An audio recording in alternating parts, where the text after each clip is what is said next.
ঈদ এলেই চাহিদা বাড়ে নতুন নোটের। সেই চাহিদা মাথায় রেখে এবার ঈদের আগেই বাজারে আসছে নতুন নোট।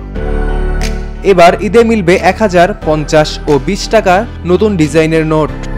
বাংলাদেশ ব্যাংকের governor doctor Ahsan H Mansur স্বাক্ষরিত নতুন ডিজাইন ও সিরিজের 1000, 50 ও 20 টাকা মূল্যমানের ব্যাংক নোট আগামী 1 জুন থেকে প্রথমবারের মতো বাজারে প্রচলন করা হবে।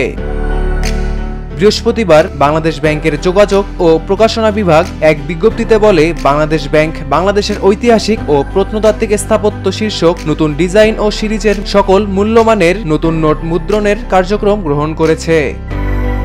এতে আরো বলা হয়, নোটগুলো সেদিন প্রাথমিকভাবে বাংলাদেশ ব্যাংকের মতিঝিল অফিস থেকে ও পরবর্তীতে বাংলাদেশ ব্যাংকের অন্যান্য অফিস থেকে ইস্যু করা হবে।